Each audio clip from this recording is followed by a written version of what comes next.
Hello दोस्तों, मेरा नाम है विशाल भारती और आप देख रहे हैं UP 24 study point.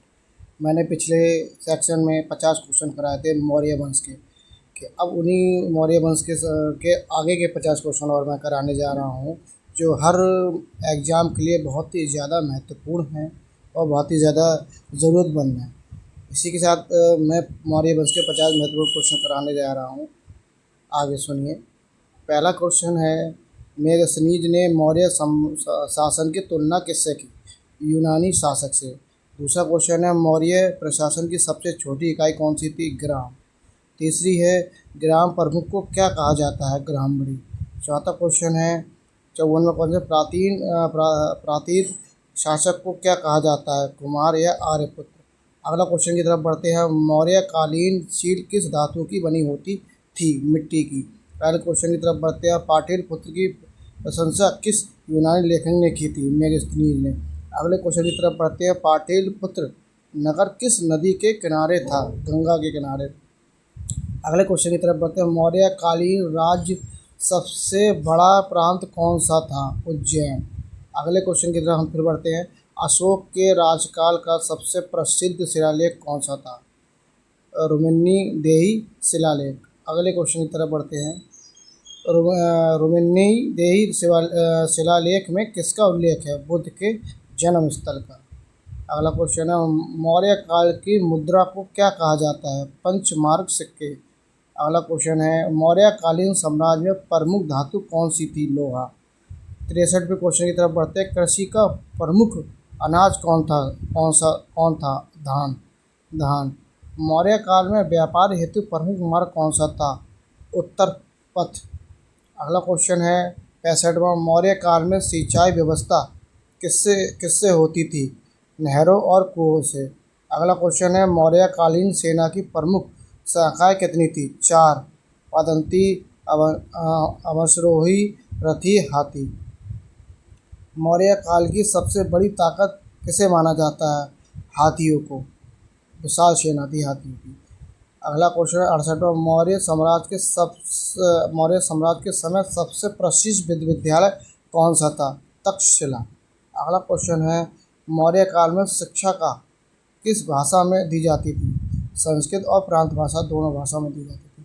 70वां question, Maurya साम्राज्य का पहला शासक जिसने यूनानी शासकों से युद्ध किया?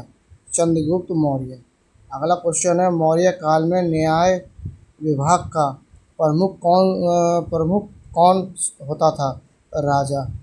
अगला क्वेश्चन की तरफ बढ़ते हैं। मौर्य कालीन प्रशासन की जानकारी का प्रमुख स्रोत क्या था? अर्थशास्त्र और शिलालेख। अगला क्वेश्चन है, अशोक के शिलालेख किस लिपि में लिखे गए गए दक्षिण भारत में है? ब्राह्मी लिपि में। अगला क्वेश्चन चौथा, उत्तर पश्चिम भारत के शिलालेख किस लिपि में मिले हैं? खरोष्टी में। अशोक ने किसे धम्म महामात्र नियुक्त किया है? धर्म प्रचारकों को। 76वां क्वेश्चन, धम्म महामात्र किस कार्य से संबंधित है? नैतिक उपदेश और सामाजिक सुधार। अगला क्वेश्चन है 77वां, अशोक किस शिलालेख में धार्मिक धार्मिक सहिष्णुता का उल्लेख है? सतगिरी शिलालेख में। अशोक के किस शिलालेख में कलिंग युद्ध का वर्णन है?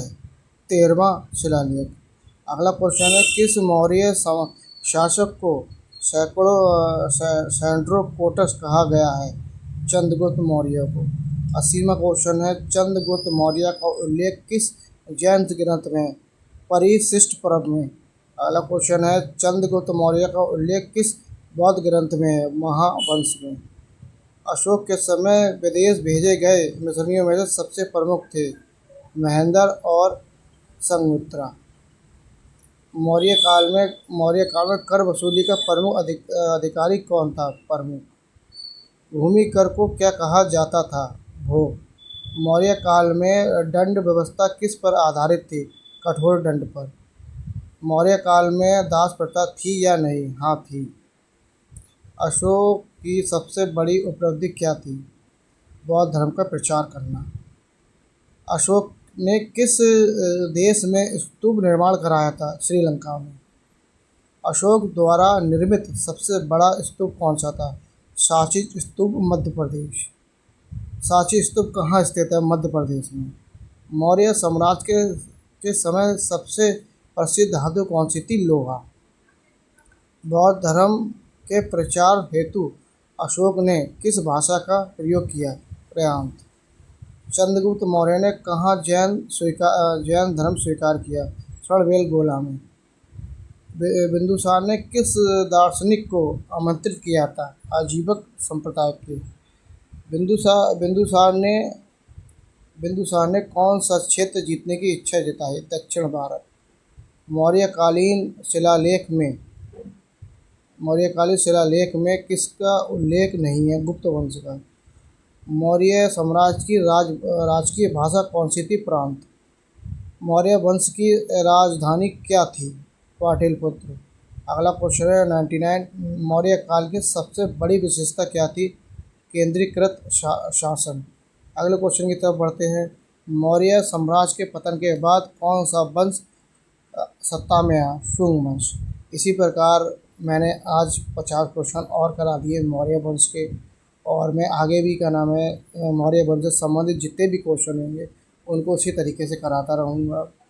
और मेरा प्रयास है कि मौर्य वंश का बारीक से बारीक क्वेश्चन आपके बीच रखा जाए, जो हर एग्ज़ाम के लिए आपके लिए बहुत महत्वपूर्ण है। तो इसी के साथ मैं बता लेता हूँ, मेरा चैनल जो है UP24 स्टडी पॉइंट है, और इसके लिए आप सभी लोग सब्सक्राइब कीजिए, लाइक कीजिए, शेयर कीजिए, जिससे मेरा मनोबल बढ़े और आप लोगों को मैं ऐसी अच्छी वीडियो लाते रहूं। धन्यवाद। जय हिंद, जय भारत।